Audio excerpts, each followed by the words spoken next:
Anyway ഇങ്ങനൊരു നല്ലൊരു event നടത്താനായിട്ട് ഇനിഷ്യേറ്റ് എടുത്ത M6ൻ്റെ ടീം, അതുപോലെ തന്നെ പാലാഴിയുടെ ചങ്കുകൾ ശരത്തും ഷാജിയേട്ടനും സുല്ലേട്ടനും ഒക്കെ പോകുന്ന പാലാഴിയുടെ ചങ്കുകൾ, അതുപോലെ തന്നെ ഫയർസൻ ടീം, എല്ലാവരോടുമുള്ള നന്ദി നമുക്കൊന്ന് കൈയടിച്ച്. ഗ്രേറ്റ്. ഇനിയും എനിക്ക് അപ്രീഷിയേറ്റ് ചെയ്യാനുള്ള നിങ്ങളെ ഓരോരുത്തരെയാണ്. കാരണം നിങ്ങളുടെ പൈസ, നിങ്ങളുടെ സമയം ഒക്കെ നിങ്ങൾ ഇത്ര എഫേർട്ട് എടുത്ത് ഇവിടെ എത്തി. ഇതൊരിക്കലും നിങ്ങൾക്ക് വേസ്റ്റ് ആവില്ല. ഈ ടൈം ഞാൻ പറയണു, നിങ്ങൾ ഇങ്ങനെയുള്ള ഈവൻറ്റ്സുകൾ അറ്റൻഡ് ചെയ്യണം. അത് ചിലപ്പോൾ ചെറിയ ചെറിയ അറിവുകളായിരിക്കും നിങ്ങൾക്ക് കിട്ടുന്നത്. ചിലപ്പോൾ നിങ്ങൾക്ക് നിങ്ങൾ പഠിച്ച കാര്യങ്ങൾ ഒന്നുകൂടെ ഓർമ്മിക്കുന്ന ഒരു സമയമാവാം. ഒന്നുമില്ലെങ്കിലും ഞാൻ ഒരു കാര്യം കമ്മിറ്റ് ചെയ്യാം, നിങ്ങൾ ഇവിടെ നിന്ന് പോകുമ്പോൾ ഒരു പോസിറ്റീവ് എനർജിയൊക്കെ ആയിട്ട് നിങ്ങൾക്ക് പോകാനായിട്ട് കഴിയും. അതുപോലെ തന്നെ നിങ്ങൾക്ക് നിങ്ങളുടെ വൈബിനൊത്ത 1-2 ചങ്കുകളൊക്കെ, ട്രേഡിങ് ചങ്കുകളെ നിങ്ങൾക്ക് ഇവിടെ നിന്ന് കിട്ടും. ഓക്കെ, നമുക്ക് പതിയെ തുടങ്ങാം. ഇതിനകത്ത് കമ്മോഡിറ്റി ട്രേഡ് ചെയ്യാത്തവർ എത്ര പേരുണ്ട്? നിങ്ങളോട് ക്വസ്റ്റ്യനൊന്നും ചോദിക്കില്ല, ചെയ്യാത്തവരുണ്ടെങ്കിൽ പറഞ്ഞാൽ മതി. ഓക്കെ,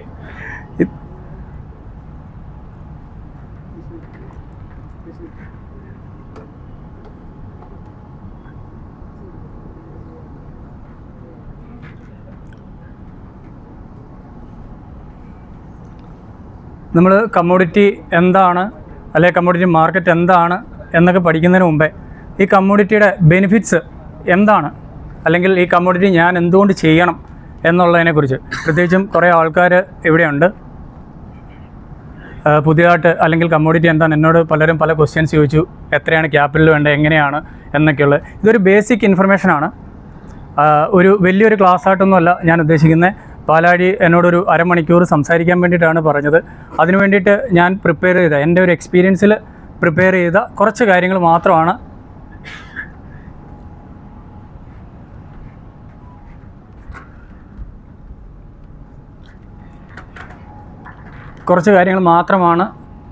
ഞാൻ സംസാരിക്കാനായിട്ട് ആഗ്രഹിക്കുന്നത്. എന്നെ അറിയാലോ, അജു ഫെർണാണ്ടസ്. എൻ്റെ പേര് അജു ഫെർണാണ്ടസ്. ഞാനൊരു തിരുവല്ല സ്വദേശിയാണ്. ഞാൻ കൊച്ചിയിൽ സെറ്റിലായിട്ട് ഏകദേശം ഒരു 20 വർഷത്തിൽ മുകളിലായി. പെരുമ്പാവൂരാണ് ഞാൻ താമസിക്കുന്നത്. എൻ്റെ മെയിൻ ഉപാധി ട്രേഡിംഗ് അല്ല, എൻ്റെ മെയിൻ ഉപാധി ബിസിനസ്സാണ്. എനിക്ക് കാക്കനാട് ഒരു ലൈറ്റിൻ്റെ ഷോറൂമുണ്ട്. അതാണ് എൻ്റെ മെയിനായിട്ടുള്ള എൻ്റെ ഉപാധി എന്ന് പറയുന്നത്. പിന്നെ ഇനി അറിയേണ്ടത് എൻ്റെ കമ്മോഡിറ്റിയിലുള്ള എൻ്റെ എക്സ്പീരിയൻസ്. ഏകദേശം നിങ്ങളെ എല്ലാവരെയും പോലെ തന്നെ ഒരു 10-20 വർഷമായിട്ട്, 20 വർഷം എന്ന് പറയാൻ പറ്റില്ല, 2008 മുതലൊക്കെ ഞാൻ ട്രേഡ് ചെയ്യുന്നുണ്ട് ഇക്വിറ്റി മാർക്കിൽ. നിങ്ങളെല്ലാവരെയും പോലെ തന്നെ ഇക്വിറ്റി മാർക്കിൽ നമ്മൾ സ്റ്റാർട്ട് ചെയ്തു. ഏകദേശം ഒരു യെസ് ബാങ്കിൻ്റെ സ്കാമിൽപ്പെട്ട് ഇൻട്രാഡേ ട്രേഡറായ ഞാൻ ഒരു ലോങ് ടൈം ഇൻവെസ്റ്ററായി മാറി. പിന്നെ അതിൽ നിന്നാണ് ഞാൻ ആ സമയങ്ങളൊക്കെ കമ്മോഡിറ്റി എന്നൊക്കെ കേട്ടിട്ടുണ്ടായിരുന്നു. അങ്ങനെയാണ് ഞാൻ കമ്മോഡിറ്റി മാർക്കറ്റിൽ ഏറ്റവും എന്നെ അട്രാക്റ്റ് ചെയ്തൊരു കാരണമാണ് ഞാൻ കമ്മോഡിറ്റി മാർക്കറ്റിൽ വന്നത്. അതിൻ്റെ ഒരു ട്രാൻസ്പെറൻസിയാണ്. ഒരു വ്യക്തിക്കോ അല്ലെങ്കിൽ ഒരു ഇൻസ്റ്റിറ്റ്യൂഷനോ അല്ലെങ്കിൽ ഒരു രാജ്യത്തിനോ ഒരിക്കലും ഒരു മാനിപ്പുലേഷൻ നടത്താൻ പറ്റുന്ന ഒരു മാർക്കറ്റല്ല കമ്മോഡിറ്റി മാർക്കറ്റ്. അതാണ് എന്നെ ഏറ്റവും അട്രാക്റ്റ് ചെയ്ത കാര്യം എന്ന് പറയുന്നത്.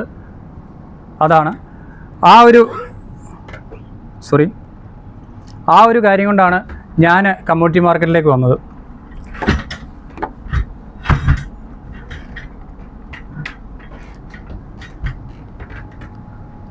കമ്മോഡിറ്റി മാർക്കറ്റിലെ മെയിൻ അഡ്വാൻറ്റേജ്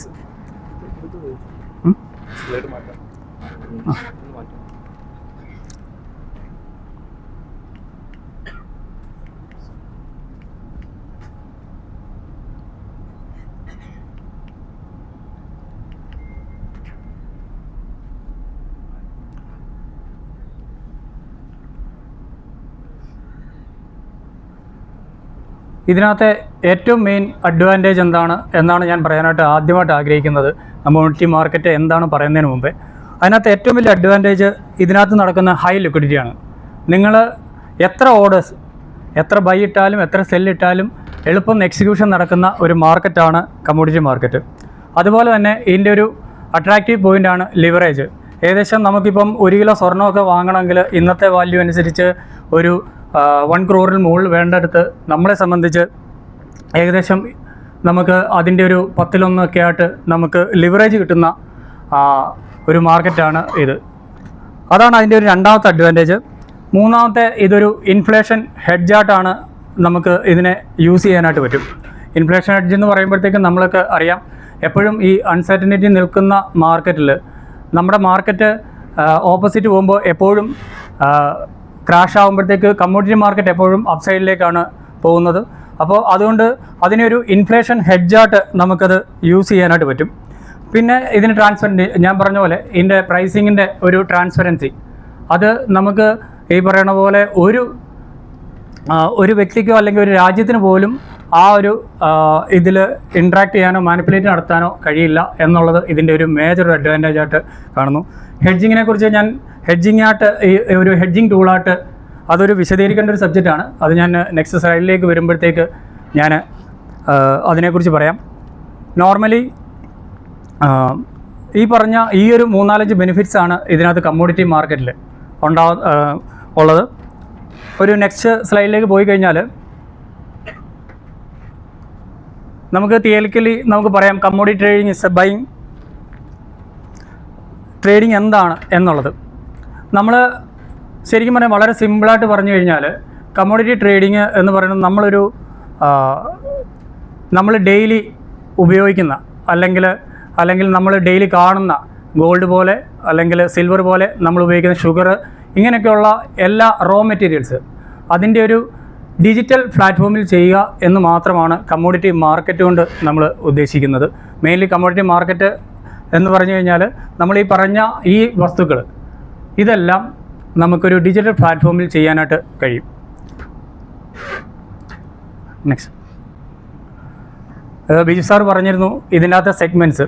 ഈ സെഗ്മെൻറ്റ്സ് നമ്മൾ അറിഞ്ഞിരിക്കണം. ഈ സെഗ്മെൻറ്റ്സിൻ്റെ ഒരു ഇതിൻ്റെ മെയിനായിട്ടുള്ള ഇതിൻ്റെ നെയിംസ് എന്ന് വെച്ച് കഴിഞ്ഞാൽ 4 സെഗ്മെൻറ്റ്സ് ആയിട്ടാണ് ഈ കമ്മോഡിറ്റി മാർക്കറ്റ് വർക്ക് ചെയ്യുന്നത്. ഫസ്റ്റ് സെഗ്മെൻറ്റ്സ് അദ്ദേഹം പറഞ്ഞിരുന്നു പോലെ തന്നെ ബുള്ളിയൻസ്. ഞങ്ങൾക്ക് രണ്ടുപേർക്കും സംസാരിക്കേണ്ടത് സെയിം സബ്ജക്റ്റ് ആയതുകൊണ്ട് ചിലപ്പോൾ നിങ്ങൾക്കൊരു ആവർത്തന വരുന്നത് പോലെയൊക്കെ തോന്നിയെന്നിരിക്കാം. പുതിയതായിട്ട് വരുന്നവർ വീണ്ടും ഇതൊക്കെ ഈ ഒരു നെയിംസൊക്കെ നിങ്ങൾ ഓർത്ത് വെക്കണം. കാരണം എന്ന് വെച്ച് കഴിഞ്ഞാൽ പ്രത്യേകിച്ച് ഡാറ്റാസൊക്കെ വരുന്ന സമയങ്ങളിൽ നിങ്ങളുടെ ബ്രോക്കേഴ്സ് ഈ പറയുന്ന പോലെ ഈ പേരിലായിരിക്കും ഇപ്പോൾ ഗോൾഡിന് ഡാറ്റ പോസിറ്റീവാണ് അല്ലെങ്കിൽ ഗോൾഡിന് ഡാറ്റ നെഗറ്റീവാണ് എന്നുള്ള ലെവലിലല്ല അവരുടെ മെസ്സേജ് വരുന്നത്, അല്ലെങ്കിൽ അവർ ഇൻട്രാക്ട് ചെയ്യുന്ന അങ്ങനെയല്ല. അവർ പറയണത് ഡാറ്റ നെഗറ്റീവ് ഫോർ ബുള്ളിയൻസ്, അല്ലെങ്കിൽ ഡാറ്റ പോസിറ്റീവ് ഫോർ ബുള്ളിയൻസ്, അല്ലെങ്കിൽ data neutral for base metal, ഇങ്ങനെ പറയുന്ന ഒരു ലെവലിലായിരിക്കും അവരുടെ മെസ്സേജ് വരുന്നത്. അതുകൊണ്ട് നിങ്ങൾ ഡെഫിനറ്റ്ലി ഇത് ഏതൊക്കെ സെഗ്മെൻറ്റിലാണ് ഏതൊക്കെ പ്രൊഡക്റ്റ് വരുന്നതെന്ന് നിങ്ങൾ ഡെഫിനറ്റ്ലി അറിഞ്ഞിരിക്കണം. ഫസ്റ്റ് എന്ന് പറയുന്നത് കമ്മോഡിറ്റി സെഗ്മെൻറ്റിൽ വരുന്ന പ്രീഷ്യസ് മെറ്റൽ ബുള്ളിയൻസ് എന്നാണ് അതിന് കോൾ പറയണത്. അതിൻ്റെ അണ്ടറിൽ വരുന്ന പ്രൊഡക്ട്സുകളാണ് ഗോൾഡ്, സിൽവർ. ഇത് കൂടാതെ ഇത് രണ്ടുമാണ് ഹൈ ലിക്വിഡിറ്റി വരുന്ന. ഇതിൻ്റെ അണ്ടറിൽ പലേഡിയം അതേപോലെ പ്ലാറ്റിനം, ഈ രണ്ട് പ്രൊഡക്ട്സുകൾ വരാറുണ്ട്. പക്ഷേ ഹൈ ലിക്വിഡിറ്റി വരുന്ന പ്രൊഡക്റ്റ് എന്ന് പറയുന്നത് കമ്മോഡിറ്റി സെഗ്മെൻറ്റ്സിൽ ഗോൾഡ് ആൻഡ് സിൽവർ ആണ്. നെക്സ്റ്റ് സെഗ്മെൻറ്റ് എനർജി സെഗ്മെൻറ്റ്സ് ആണ്. എനർജി സെഗ്മെൻറ്റ്സിൽ ഏറ്റവും കൂടുതൽ ലിക്വിഡിറ്റി ഉള്ളതാണ് ക്രൂഡ് ഓയിൽ, അതേപോലെ നാച്ചുറൽ ഗ്യാസ്. ഇപ്പം അത് ആഡ് ആയിട്ടുണ്ട്, ഇലക്ട്രിസിറ്റി ആഡ് ആയിട്ടുണ്ട്, അതേപോലെ അതിനകത്ത് കോൾ, അതേപോലെ യുറേനിയം, അങ്ങനെയൊക്കെ ഉണ്ട്. പക്ഷേ ഏറ്റവും കൂടുതൽ ലിക്വിഡിറ്റി നടക്കുന്ന സെഗ്മെൻറ്റ്സ് ആണ് എനർജി സെഗ്മെൻറ്റ്സ്. മൂന്നാമത്തെ സെഗ്മെൻറ്റ്സ് ബേസ് മെറ്റൽ. ബേസ് മെറ്റലിൽ വരുന്നതാണ് copper, lead, zinc, nickel, aluminium. ഈ 5 കമ്മോഡിറ്റിയിലാണ് ഏറ്റവും കൂടുതൽ ലിക്വിഡിറ്റി നടക്കുന്നത്. ഇതാണ് ബേസ് മെറ്റലിൻ്റെ അണ്ടറിൽ വരുന്നത്. അടുത്തൊരു സെഗ്മെൻ്റ് കൂടെ ഉണ്ട്, അഗ്രികൾച്ചർ. 4ാമത്തെ സെഗ്മെൻ്റാണ്. ഇതിനകത്താണ് ഈ പറഞ്ഞ ഈ പ്രൊഡക്ട്സുകളെല്ലാം. ഇതാണ് ഏറ്റവും മേജറായിട്ട് അതിനകത്ത് ട്രേഡ് ചെയ്യപ്പെടുന്ന പ്രൊഡക്ട്സുകൾ. വീറ്റ്, കോൺ, ഷുഗർ, കോട്ടൺ, അതേപോലെ സോയാബീൻസ്, കോഫി, ഇതൊക്കെയാണ് ഏറ്റവും കൂടുതൽ ആ ഒരു സെഗ്മെൻറ്റ്സിൽ നിങ്ങൾ ട്രേഡ് ചെയ്യുന്നത്. അതുപോലെ തന്നെ നെക്സ്റ്റ് ഈ പറയുന്ന എല്ലാ കമ്മോഡിറ്റിക്കും, ഇപ്പോൾ ബുള്ളിയൻസിനകത്താണെങ്കിൽ എല്ലാത്തിനും സബ് കോൺട്രാക്ടേഴ്സ് വരുന്നുണ്ട്. അതിനകത്ത് ഏകദേശം ഞാൻ ഇപ്പം എന്നോട് ഇവിടെ വന്നപ്പോൾ ചോദിച്ച പോലെ നിങ്ങൾ ഏകദേശം ഇതിൻ്റെ വാല്യൂ എന്ത് വരുന്നതെന്ന് ഞാൻ ഇതിനകത്ത് മെൻഷൻ ചെയ്തിട്ടുണ്ട്. ഗോൾഡ് മെഗാ ഒരു 1 kg എന്ന് പറഞ്ഞു കഴിഞ്ഞാൽ ഏകദേശം ഇപ്പോഴത്തെ വാല്യൂ അനുസരിച്ച് 13 lakhsോളം നമ്മളതിനെ സ്പെൻഡ് ചെയ്യേണ്ടി വരും. അത് നിങ്ങൾ ഒരു പോയിൻറ്റ്സ് മാറുമ്പോഴത്തേക്ക് ഏകദേശം നിങ്ങൾക്ക് 100 രൂപയാണ് അതിനകത്തുള്ള ഡിഫറൻസ് വരുന്നത്. രണ്ടാമത് വരുന്നത് ഗോൾഡ് മിനി, അത് 100 ഗ്രാമാണ്, ഏകദേശം 10 രൂപ. മൂന്നാമത് ഗിനിയ, അതേപോലെ ഗോൾഡ് പെറ്റൽ, ഈ ഒരു റേഞ്ചിലാണ് ഇത് വരുന്നത്. നെക്സ്റ്റ് സിൽവറാണ്, ബുള്ളിയൻസിൻ്റെ അണ്ടറിൽ തന്നെ വരുന്നതാണ്. അതിനുമുണ്ട് മെഗാ ലോട്ട് വരുന്നത് 30 kg ആണ്. അതേപോലെ സിൽവറിൻ്റെ മിനി വരുന്നത് 5 kg ആണ്. അതിൻ്റെ റേറ്റ് ഞാൻ അവിടെ മെൻഷൻ ചെയ്തിട്ടുണ്ട്. ഒരു പോയിൻ്റ് മാറുമ്പോൾ എത്ര വെച്ച് മാറുന്നു എന്നുള്ളത് നിങ്ങൾക്ക് അവിടെ വാച്ച് ചെയ്യാവുന്നതാണ്. Silver micro. നെക്സ്റ്റ് ഈ ഒരു സെഗ്മെൻറ്റാണ് എനിക്ക് ഏറ്റവും ഇഷ്ടപ്പെട്ട സെഗ്മെൻറ്റ്. ഇതാണ് എനർജിയിലെ ഏറ്റവും ഇപ്പോഴത്തെ സമയത്ത് ഏറ്റവും കൂടുതൽ നിങ്ങൾക്ക് ട്രേഡ് ചെയ്യാൻ പറ്റുന്ന കമ്മോഡിറ്റി ഏതാണെന്ന് ചോദിച്ചു കഴിഞ്ഞാൽ നിങ്ങളുടെ ക്യാപിറ്റൽ വളരെ കുറവും നിങ്ങൾക്ക് ഏറ്റവും കൂടുതൽ ബെനിഫിറ്റ് കിട്ടുന്നതുമായിട്ടുള്ള സാധനം ഈ പറയുന്ന പോലെ നാച്ചുറൽ ഗ്യാസാണ്, NG ആണ്. ഏകദേശം ബാക്കി എല്ലാത്തിനും ഈ പറയുന്ന പോലെ ഇത്രയും വാല്യൂ വരുന്നിടത്ത് ക്രൂഡ് എനിക്ക് തോന്നുന്നു ഈ ഒരു ഈവൻ വരുന്നതിന് മുമ്പേ ക്രൂഡും ഏതാണ്ട് 1 ലക്ഷം 1.25 ലക്ഷം രൂപ വരെ മാത്രമേ ഉള്ളായിരുന്നു. ഇപ്പോഴത്തെ ക്രൂഡിൻ്റെ പ്രൈസ് എന്ന് പറയുമ്പോഴത്തേക്ക് ഫിസിക്കൽ സെറ്റിൽമെൻറ്റിലേക്ക് വരുമ്പോൾ പ്രൈസിങ് മാറുന്നുണ്ട്. എങ്കിലും ഒരു 2.5 മുതൽ 3 lakhs വരെയാണ് നോർമൽ കേസിൽ വരുന്നത്. NGയിൽ ഇപ്പോഴത്തെ ഒരു പ്രൈസ് ഇന്നലെ വരെ ഞാൻ ട്രേഡ് ചെയ്ത ഒരു പ്രൈസ് എന്ന് പറഞ്ഞു കഴിഞ്ഞാൽ ഏകദേശം 57,000 രൂപ മാത്രമാണ്. ഒരു 57,000 rupees നിങ്ങൾ മുടക്കി കഴിഞ്ഞാൽ ഒരു പോയിൻ്റ് മാറുമ്പോഴത്തേക്ക് നിങ്ങൾക്ക് ഏകദേശം ഒരു 1,250 rupees ആണ് NGയിൽ മാറുന്നത്. നെക്സ്റ്റ് NGയുടെ മിനി ഉണ്ട്, പ്ലീസ് വെയിറ്റ്. NGയുടെ മിനി ഉണ്ട്, അത് ഏകദേശം വരുന്നത് എനിക്ക് തോന്നുന്നു ഇന്നലത്തെ ഒരു പ്രൈസിങ് വെച്ചിട്ട് ഒരു 12,000 ബിലോ മാത്രമാണ് അതിൻ്റെ പ്രൈസിങ് വരുന്നത്. അത് ഏകദേശം ഒരു 250 rupees ആണ് ഒരു പോയിൻ്റ് മാറുമ്പോഴത്തേക്ക് മാറുന്നത്. അതുപോലെ തന്നെ ക്രൂഡ് മെഗാ വരുമ്പോഴത്തേക്ക് ഞാൻ പറഞ്ഞ പോലെ ഏകദേശം 2.5 മുതൽ 3.25 ലക്ഷം രൂപ വരെ ഈ ഒരു റേഞ്ചിലേക്ക് വരുന്നുണ്ട് ഇപ്പോഴത്തെ പ്രസൻറ്റ് ലെവലിലുള്ള ഫ്യൂച്ചേഴ്സ് എടുക്കുമ്പോൾ. ക്രൂഡ് M വരുമ്പോഴത്തേക്ക് ഏതാണ്ട് ഒരു അതിനകത്ത് 10 രൂപയാണ് ഒരു പോയിൻ്റ് മാറുമ്പോഴത്തേക്ക് വരുന്നത്. അത് ഏകദേശം വരുന്നത് ഇപ്പോഴത്തെ ഒരു റേഞ്ചിൽ വരുന്നത് ഏതാണ്ട് 32,000 ആണ്. അതേപോലെ തന്നെ ബേസ് മെറ്റലിന് എല്ലാത്തിനും ഇതേപോലെ കോൺട്രാക്ടേഴ്സ് വരുന്നുണ്ട്, മിനി വരുന്നുണ്ട്. ഇതിൻ്റെ എല്ലാം പ്രൈസിങ് മാറുന്നത് ഇതേപോലെ കോപ്പറിനകത്താണ് കുറവ് വരുന്നത് 1000, അതേപോലെ അതിൻ്റെ മിനി വരുമ്പോഴത്തേക്ക് 100. അതുപോലെ തന്നെ അലൂമിനിയമാണ് ഏറ്റവും കൂടുതൽ ഒരു പോയിൻ്റ് മാറുമ്പോഴത്തേക്ക് ഏകദേശം 5,000 രൂപയുടെ വ്യത്യാസം വരുന്നുണ്ട്. അതിൻ്റെ മിനി എന്നുള്ള സോളിലേക്ക് വരുമ്പോഴത്തേക്ക് നമുക്ക് 1000 രൂപ എന്നുള്ള ലെവലിലാണ്. അതിനകത്ത് ഏറ്റവും കുറവ് നിക്കലാണ്. നിക്കലിന് വരുന്നത് 1,500 ആണ്. അതിനകത്ത് മിനി വരുമ്പോഴത്തേക്ക് 250 എന്നുള്ള ലെവലിലാണ് വരുന്നത്.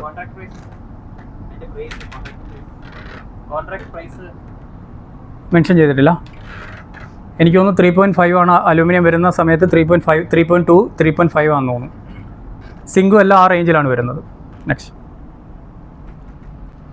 ഇത് അദ്ദേഹം പറഞ്ഞു, ഇത് നമ്മളുടെ ട്രേഡ് സെബി രജിസ്റ്റർ ആയിട്ടുള്ള ഇതിനെക്കുറിച്ച് കൂടുതൽ ഞാൻ വിശദീകരിക്കേണ്ട കാര്യമില്ല, അദ്ദേഹം പറഞ്ഞു കഴിഞ്ഞു. MCX ആണ്, MCXൻ്റെ അണ്ടറിലാണ് ഈ ട്രേഡ് ചെയ്യുന്നത്. ഈ അഗ്രോ പ്രോഡക്ട്സ് മാത്രം നമ്മൾ ചെയ്യുന്നത് ഈ 3 സെഗ്മെൻറ്റ്സ് ചെയ്യുന്നത് ബുള്ളിയൻസ്, അതേപോലെ എനർജി, അതേപോലെ ബേസ് മെറ്റൽ, ഇത് 3ഉം വരുന്നത് MCXൻ്റെ അണ്ടറിലാണ് വരുന്നത്. നെക്സ്റ്റ് അഗ്രോ പ്രോഡക്ട്സുകൾ വരുന്നത് മാത്രം നെക്സ്റ്റ് NCDEXൻ്റെ മുകളിലാണ്. ഇതിൻ്റെ MCXൻ്റെ ട്രേഡിംഗ് ടൈം ഇത് നമുക്ക് ശരിക്കും പറഞ്ഞു കഴിഞ്ഞാൽ നിങ്ങൾ മിക്കപ്പോഴും ചോദിക്കുന്നതാണ്, ഞങ്ങൾക്ക് ഓഫീസ് ടൈമിൽ നമുക്ക് ഇത് ചെയ്യാൻ പറ്റുന്നില്ല, ട്രേഡ് ചെയ്യാൻ പറ്റുന്നില്ല. നിങ്ങളുടെ ഫാമിലി ടൈം കഴിഞ്ഞിട്ട് നിങ്ങൾക്ക് 1 മണിക്കൂർ സ്പെൻഡ് ചെയ്യാനായിട്ട് നിങ്ങൾക്ക് ടൈം ഉണ്ടെങ്കിൽ നിങ്ങൾക്ക് കമ്മോഡിറ്റി ചെയ്യാം. പക്ഷേ അതിൻ്റെ പുറകിൽ നിങ്ങൾക്ക് ഒരു സ്റ്റഡി വേണം. ചുമ്മാതെ കമ്മോഡിറ്റി ചെയ്യാമെന്നല്ല ഞാൻ പറയണത്. നിങ്ങൾക്കൊരു ഫാമിലി ടൈം കഴിഞ്ഞിട്ട് 1 മണിക്കൂറെങ്കിലും നിങ്ങൾക്ക് ട്രേഡ് ചെയ്യാനായിട്ട് നിങ്ങൾക്ക് കഴിയുമെന്നുണ്ടെങ്കിൽ, നിങ്ങൾക്ക് സ്പെയർ ചെയ്യാൻ പറ്റുമെന്നുണ്ടെങ്കിൽ അതിന് പറ്റുന്ന ഒരു ടൈമിംഗ് ആണിത്. ഈ ടൈമിങ് സീസണൽ ചേഞ്ച് അനുസരിച്ചിട്ട് ഏപ്രിൽ 1 മുതൽ ഒക്ടോബർ വരെ 9 AM to 11:30 ആണ്. അതുപോലെ തന്നെ നവംബർ മുതൽ മാർച്ച് 31 വരെ വരുന്നത് 11:55 വരെയാണ് ട്രേഡിംഗ് ടൈം വരുന്നത്. അതിൻ്റെ ഓപ്പണിംഗ് ടൈമിൽ മാറ്റമില്ല, 9 o'clock തന്നെയാണിത്. ഞാൻ പറഞ്ഞല്ലോ NCDEX ഇതാണ് അഗ്രോ പ്രോഡക്ട്സുകൾ വരുന്നത് ഈ ഒരു എക്സ്ചേഞ്ചിൻ്റെ അണ്ടറിലാണ്. പണ്ടൊക്കെ ശരിക്കും പറഞ്ഞാൽ നേരത്തെയൊക്കെ ഇത് സെപ്പറേറ്റ് ആയിട്ട് നമ്മൾ NCDX അതേപോലെ MCX ഒക്കെ ബ്രോക്കറുടെ ആപ്പിൽ നമ്മൾ സെപ്പറേറ്റ് ആയിട്ട് ഓപ്പൺ ചെയ്യണമായിരുന്നു. എനിക്ക് തോന്നുന്നു ഇപ്പോൾ എല്ലാ ബ്രോക്കേഴ്സും ഇപ്പോഴും ഡിസ്കൗണ്ട് ബ്രോക്കേഴ്സിൽ അങ്ങനെയാണെന്ന് തോന്നുന്നു. ബാക്കിയുള്ള എല്ലാ ബ്രോക്കേഴ്സും എനിക്ക് തോന്നുന്നു ഫയേഴ്സ് പോലെയൊക്കെ ഉള്ളവർ ആദ്യം തന്നെ ഈ പറയുന്ന NCDX ഉണ്ടോയെന്ന് അറിയില്ല, നോർമലി MCX എല്ലാം നിങ്ങളൊരു ട്രേഡിംഗ് അക്കൗണ്ട് ഓപ്പൺ ചെയ്യുന്ന സമയത്ത് തന്നെ അത് ഓപ്പൺ ആക്കി കൊടുക്കാറുണ്ട്. അല്ലാതെ നിങ്ങൾ ട്രേഡ് ചെയ്യുന്ന ആൾക്കാരാണെങ്കിൽ, അല്ലാതെ ട്രേഡ് ചെയ്യേണ്ടതെന്ന് പലരും പറയുന്നത് ഫയസിൽ തന്നെ ട്രേഡ് ചെയ്യാനായിരിക്കും പറയണത് അല്ലേ. അല്ലാതെ ട്രേഡ് ചെയ്യുന്ന ആൾക്കാരുണ്ടെങ്കിൽ നിങ്ങൾ ശരിക്കും പറഞ്ഞു കഴിഞ്ഞാൽ അതിനകത്ത് സെപ്പറേറ്റ് ആയിട്ട് നിങ്ങൾ ഈ ഒരു എക്സ്ചേഞ്ച് നിങ്ങൾ ഓപ്പൺ ചെയ്യണം. അതിനകത്ത് നോർമലി ബാങ്ക് സ്റ്റേറ്റ്മെൻറ്റോ അങ്ങനെ 1-2 കാര്യങ്ങൾ മാത്രം നിങ്ങൾ അപ്ലോഡ് ചെയ്ത് കഴിഞ്ഞാൽ 24 hours മുതൽ 48 hours ഈ എക്സ്ചേഞ്ച് നിങ്ങൾക്ക് ഓപ്പൺ ആയി കിട്ടും. നെക്സ്റ്റ്, ഇതിനകത്ത് മാർക്കറ്റ് പാർട്ടിസിപ്പൻസ് ആണ് മെയിൻലി 4 ടൈപ്പ് മേജർ ആൾക്കാരാണ് വരുന്നത്. അതിനകത്ത് ഇൻസ്റ്റിറ്റ്യൂഷൻ ഇൻവെസ്റ്റേഴ്സ്, ഇതൊക്കെ നമ്മൾ സ്ഥിരമായിട്ട് കേൾക്കുന്ന ആൾക്കാരാണ്. മെയിൻലി എനിക്ക് പറയാനുള്ള 2 ആൾക്കാരാണ്. ഹെഡ്ജേഴ്സ് ആണ് ഇതിനകത്ത് ഏറ്റവും കൂടുതൽ ഈ മാർക്കറ്റിലെ ഏറ്റവും വലിയ പ്ലേയേഴ്സ്. ഹെഡ്ജേഴ്സ് നമ്മൾ സാധാരണഗതിയിൽ നമ്മളെ സ്റ്റോക്ക് മാർക്കറ്റിൽ നമ്മൾ ട്രേഡ് ചെയ്യുമ്പോഴത്തേക്ക് ഒരു കമ്പനി ലിസ്റ്റ് ചെയ്യുന്നു, ആ കമ്പനി അതിൻ്റെ ബെനിഫിറ്റ് എടുക്കുന്നു, അതേപോലെ നമ്മൾ ട്രേഡ് ചെയ്ത് അതിൻ്റെ ബെനിഫിറ്റ് എടുക്കുന്നു. MCX അല്ലെ കമ്മോഡിറ്റിയിൽ അങ്ങനെയല്ല. കമ്മോഡിറ്റിയിലെ മേജർ പ്ലേയേഴ്സ് ഹെഡ്ജേഴ്സ് ആണ്. അതിനകത്ത് സ്പെക്കുലേറ്റേഴ്സ് എന്ന് പറഞ്ഞാൽ നമ്മളെപ്പോലുള്ള കുറച്ച് ആൾക്കാർ ഡെയിലി രാവിലെ വരുന്നു, ലാഭം നോക്കുന്നു, അതിനകത്ത് ചാർട്ട് നോക്കുന്നു, ആ ഒരു ഡേ ട്രേഡിൽ ചെയ്യുന്ന ആൾക്കാരാണ് സ്പെക്കുലേറ്റേഴ്സ്. അല്ലാതെ ഹെഡ്ജേഴ്സിനെ കുറിച്ചാണെങ്കിൽ എനിക്ക് ഒരു ചെറിയൊരു വിശദീകരണം എനിക്ക് പറയേണ്ടതുണ്ട്. ഹെഡ്ജേഴ്സ് എന്ന് പറഞ്ഞു കഴിഞ്ഞാൽ നോർമലി ഈ കമ്മോഡിറ്റി ട്രേഡ് ചെയ്യുന്ന അല്ലെങ്കിൽ ഫിസിക്കലി ട്രേഡ് ചെയ്യുന്ന ആൾക്കാരുണ്ടല്ലോ, ഈ ജുവലേഴ്സ്, അതേപോലെ മെറ്റൽ ചെയ്യുന്ന ബ്രോക്കേഴ്സ്, അതേപോലെ എനർജി സെഗ്മെൻറ്റ്സിലുള്ള ക്രൂഡൊക്കെ ചെയ്യുന്ന ബ്രോക്കേഴ്സ്, ഡീലേഴ്സ്, ഇങ്ങനെയൊക്കെയുള്ള കുറേ ആൾക്കാർ. ഇവരൊക്കെ നോർമലി നമ്മളിപ്പം ഒരു ജുവലറിക്കാരൻ്റെ പ്രോഫിറ്റ് എന്ന് പറഞ്ഞത് ഞാൻ തെറ്റിദ്ധരിച്ചുകൊണ്ടിരുന്നത്, നമ്മളൊരു വലിയൊരു സ്റ്റോക്ക് മേടിക്കുന്നു, ആ സ്റ്റോക്ക് പ്രൈസ് കൂടുന്നതനുസരിച്ചിട്ട് നമ്മൾ വിൽക്കുന്നു, അതാണ് അവരുടെ വലിയ ലാഭം എന്നാണ് ഞാൻ വിചാരിച്ചുകൊണ്ടിരുന്നത്. പക്ഷേ ശരിക്കും അങ്ങനെയല്ല. കുറേ വർഷങ്ങൾക്ക് മുമ്പുള്ള ചിന്തയാണ് ഞാൻ പറഞ്ഞത്. നോർമലി അങ്ങനെയല്ല. നമുക്ക് സ്ട്രെയിറ്റ് ആയിട്ട് ചിന്തിച്ച് കഴിഞ്ഞാൽ പണിക്കൂലിയാണ് അവരുടെ ലാഭം എന്നാണ് പറയുന്നത്. പക്ഷേ നമ്മളൊരു സ്റ്റോക്ക് വാങ്ങി, അവരൊരു 1 കിലോ ഗോൾഡ് വാങ്ങിക്കഴിഞ്ഞാൽ അത് പ്രൈസ് കൂടുമ്പോൾ വിറ്റ് കഴിഞ്ഞാൽ അവർക്ക് വീണ്ടും അത് സെല്ല് ചെയ്യണമെങ്കിൽ ആ പ്രൈസിൽ തന്നെ വാങ്ങണം. അവരുടെ പ്രോഫിറ്റ് എന്ന് പറയുന്നത് അവിടെ വീണ്ടും അതേപോലെ ആ ഗോൾഡിന് പ്രൈസ് താന്നു കഴിഞ്ഞാൽ ഇവർക്ക് ആ ലോസിലായിരിക്കണം അത് അവർ സെല്ല് ചെയ്യേണ്ടി വരിക. പക്ഷേ ഈ ഒരു സാഹചര്യത്തിൽ ഇവർ നോർമലി എന്താണെന്ന് ചെയ്യുന്നത് വെച്ച് കഴിഞ്ഞാൽ അവർ എത്ര ക്വാണ്ടിറ്റിയാണ് അവർ വാങ്ങുന്നത്, അല്ലെങ്കിൽ എത്ര ഗോൾഡാണ് വാങ്ങുന്നത്, അതിന് ഈക്വലൻ്റ് ആയിട്ടുള്ള ഗോൾഡ് അവർ ഹെഡ്ജ് ചെയ്തിടും, അവർ സെല്ല് ചെയ്യും. ഇതൊരിക്കലും ഒരു പ്രോഫിറ്റ് ബേസിലല്ല അവർ ചെയ്യുന്നത്, അവരുടെ ഒരു റിസ്ക് അവോയ്ഡ് ചെയ്യാൻ വേണ്ടിയിട്ടാണ്. കാരണം എന്ന് വെച്ച് കഴിഞ്ഞാൽ എനിക്ക് തോന്നുന്നു ഒരു 4-5 മാസം വരെ ഈ ഇറാൻ്റെ ഇഷ്യൂ വരുന്നതിന് മുമ്പേ, ഇൻഫ്ലേഷൻ കൂടുന്നതിന് മുമ്പേ ഗോൾഡിൻ്റെ പ്രൈസ് ഏതാണ്ട് $1 $5,600-650 ആയിരുന്നു അതിൻ്റെ ATH. ഇപ്പോഴത്തെ ലെവലിൽ അത് ഏകദേശം ഏതാണ്ട് ഇന്നലെ വരുന്ന സമയത്ത് $3,900 $3,950 മുതൽ 4,000 റേഞ്ചിലാണ് അത് ഹോൾഡ് ചെയ്തിരിക്കുന്നത്. അപ്പോൾ ഒരു 5,600 ഒരു ഗോൾഡ് വാങ്ങിയ ആൾ 4,600 വരുമ്പോൾ $1,600 ലോസിൽ, അല്ലെ $1,600 ലോസിൽ അയാൾക്ക് സെല്ല് ചെയ്യാൻ പറ്റത്തില്ല. നിങ്ങൾക്ക് മനസ്സിലാവുന്നുണ്ടോ? പറയണം, മനസ്സിലാവുന്നുണ്ടോ? അത് അയാൾക്ക് $1,600 ലോസിൽ അയാൾക്ക് സെല്ല് ചെയ്യാൻ പറ്റില്ല. അപ്പോൾ അയാൾ അവിടെ എന്താണെന്ന് വെച്ച് കഴിഞ്ഞാൽ അവിടെ അയാൾ ചെയ്യുന്നതെന്ന് വെച്ചാൽ അയാളുടെ റിസ്ക് അയാൾ അവോയ്ഡ് ചെയ്യാൻ വേണ്ടിയിട്ട് അവിടുന്ന് അവർ ഈ ഫ്യൂച്ചർ കോൺട്രാക്ടേഴ്സ്, ഗോൾഡിൻ്റെ ഫ്യൂച്ചർ കോൺട്രാക്ടേഴ്സ് അയാൾ അവിടുന്ന് സെല്ല് ചെയ്യുന്നു. അപ്പോൾ അയാളുടെ റിസ്ക് എന്ന് പറയുന്നത് 0 ആണ്. അയാൾക്ക് പിന്നെ അത് പേടിക്കേണ്ട കാര്യമില്ല. എത്ര താഴ്ന്നെന്ന് പറഞ്ഞാലും അവർക്ക് ഈ പറഞ്ഞ പോലെ 0 റിസ്ക് എന്നുള്ള ലെവലിലാണ്. അപ്പോൾ കൂടി പോയി കഴിഞ്ഞെന്നാലും ഈ ഒരു ലെവലിലാണ് വരുന്നത്. ഈ ഒരു ഹെഡ്ജേഴ്സ് ആണ് ഇതിനകത്തെ മെയിൻ പ്ലേയേഴ്സ്. മനസ്സിലായോ? Okay, next. ഇതിനകത്ത് ഏറ്റവും മേജറായിട്ട് വരുന്നതാണ്, എല്ലാവരുടെയും സംശയമുള്ളതാണ്, നമ്മുടെ ഗ്രൂപ്പിലൊക്കെ എപ്പോഴും എല്ലാവരും ചോദിക്കുന്നതാണ് ഡാറ്റ എങ്ങനെയാണ് അനലൈസ് ചെയ്യുക എന്നുള്ളത്. നമുക്ക്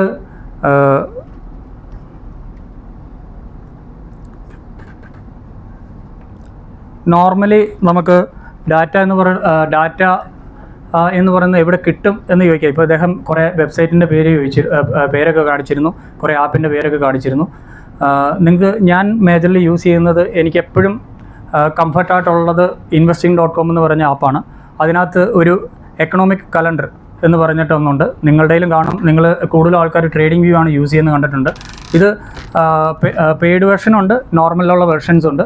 ഇതിനകത്ത് നോർമലി ഇതിൽ നിങ്ങൾക്ക് വാച്ച് ലിസ്റ്റ് ക്രിയേറ്റ് ചെയ്യാം. അതിനകത്ത് എല്ലാ ദിവസവും രാവിലെ എല്ലാ ഈവൻസുകളും, ഒരു ദിവസം നടക്കുന്ന എല്ലാ ഈവൻസുകളും അതിനകത്ത് എക്കണോമിക് കലണ്ടറിൽ നിങ്ങൾ നോക്കണം.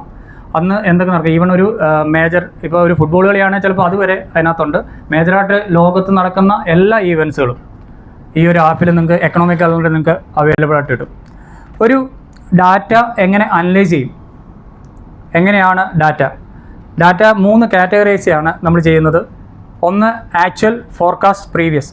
ഇതൊരു ചെറിയൊരു ഉദാഹരണത്തിലൂടെ പറഞ്ഞു കഴിഞ്ഞാൽ എന്താണ് നമുക്ക് പ്രീവിയസ് ആയിട്ട് നമ്മുടെ കയ്യിൽ ഉണ്ടായിരുന്നത്, ഇനിയും നമ്മൾ ഫോർകാസ്റ്റ് ചെയ്യുന്ന എത്രയാണ്, ആക്ച്വൽ എത്രയാണ്, അതാണ് ഡാറ്റ എങ്ങനെയാണ് നമ്മൾ കാറ്റഗറൈസ് ചെയ്യുന്നത്. ഇതിനകത്തൊരു ചെറിയൊരു ഉദാഹരണം പോലെ പറഞ്ഞു കഴിഞ്ഞാൽ, എന്നെ സംബന്ധിച്ച് എനിക്ക് 1 ലക്ഷം രൂപ സാലറി കഴിഞ്ഞ മാസം ഉണ്ടായിരുന്നു. അത് എൻ്റെ പ്രീവിയസ് ആണ്, എൻ്റെ 1 ലക്ഷം രൂപ സാലറി ഉണ്ട് എന്നുള്ളത്. എനിക്ക് ഈ മാസം ഈ മാസം എനിക്ക് 1.5 ലക്ഷം രൂപയുടെ ആവശ്യമുണ്ട് എന്ന് വെച്ചാൽ എനിക്ക് മേ ബി എൻ്റെ കുട്ടികളുടെ ഫീസ് അടയ്ക്കണം, അതുപോലെ എനിക്ക് എന്തെങ്കിലും ഒരു ഇൻഷുറൻസ് അല്ലെങ്കിൽ അങ്ങനെ എന്തെങ്കിലുമൊക്കെ വരുന്നുണ്ട്. അപ്പോൾ അങ്ങനെ വരുന്നൊരു സമയത്ത് എന്നെ സംബന്ധിച്ച് 1.5 ലക്ഷം രൂപയുടെ ആവശ്യമുണ്ട്. അതാണ് എൻ്റെ ഫോർകാസ്റ്റ്. എനിക്ക് കഴിഞ്ഞ പ്രാവശ്യം എനിക്ക് ഇൻസെൻറ്റീവ് ഒക്കെ ഉൾപ്പെടെ എനിക്ക് കിട്ടിയത് 1 ലക്ഷമാണ്. എനിക്ക് ഈ മാസം ചിലവ് വരുന്ന എൻ്റെ ഫോർകാസ്റ്റാണ്. എനിക്ക് പക്ഷേ കമ്പനിയിൽ നിന്ന് ഈ മാസം വന്നത് 1 ലക്ഷം തന്നെയാണ്. എൻ്റെ ഇൻസെൻറ്റീവ് കൂട്ടി 1 ലക്ഷമാണ് വന്നെങ്കിൽ ഡാറ്റ നെഗറ്റീവ്. എനിക്ക് ഇൻസെൻറ്റീവ് കൂട്ടി 1,70,000 വന്നെങ്കിൽ ഡാറ്റ പോസിറ്റീവ്. കാരണം എൻ്റെ ഫോർകാസ്റ്റ്, എൻ്റെ ഡിമാൻഡ്, എൻ്റെ ഇവിടുത്തെ ഡിമാൻഡ് എനിക്ക് മീറ്റ് ചെയ്യാനായിട്ട് കഴിയുന്നുണ്ട് എന്നുള്ളതാണ് ഫോർകാസ്റ്റ്. അല്ലെങ്കിൽ എനിക്ക് കറക്റ്റ് 1.5 ലക്ഷം മാത്രമേ വന്നുള്ളൂ എന്നുണ്ടെങ്കിൽ ഡാറ്റ ന്യൂട്രൽ. ക്ലിയർ ആണോ?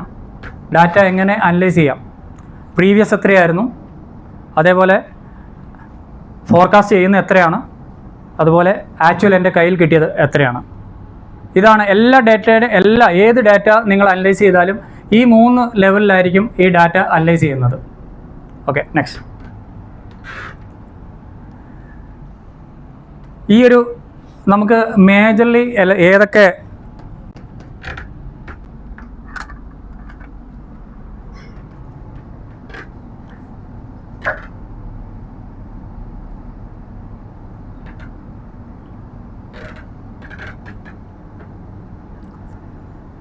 ഇനി അത് പറയാനുള്ളത്, ഇവിടെ ഒരു ചെറിയൊരു നിങ്ങളുടെ ശരിക്കും ഒരു അറ്റൻഷൻ വേണം.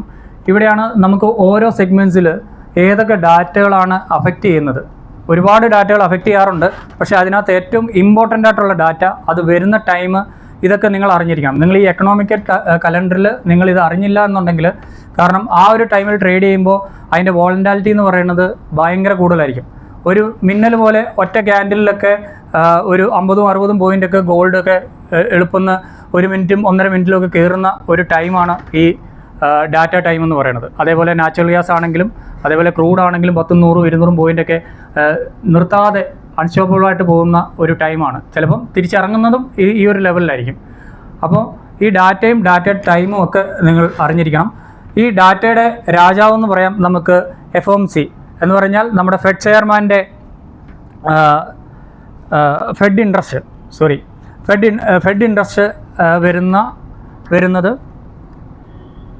ഡാറ്റകളുടെ രാജാവെന്ന് തന്നെ പറയാം. കാരണം എന്ന് വെച്ച് കഴിഞ്ഞാൽ ഈ ഒരു ഫെഡ് ഇൻട്രസ്റ്റ് എല്ലാ കമ്മോഡിറ്റിയും അഫക്റ്റ് ചെയ്യും.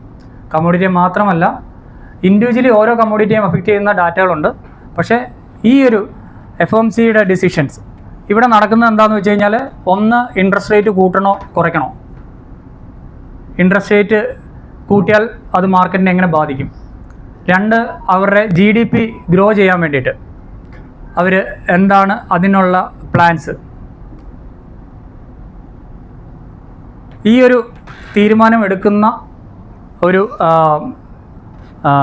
ഒരു ഡാറ്റയാണ് ഇത്. മിക്കവാറും അല്ല, എപ്പോഴും വരുന്നത് നമ്മുടെ മാർക്കറ്റ് ക്ലോസിംഗ് ടൈം കഴിഞ്ഞിട്ടാണ്.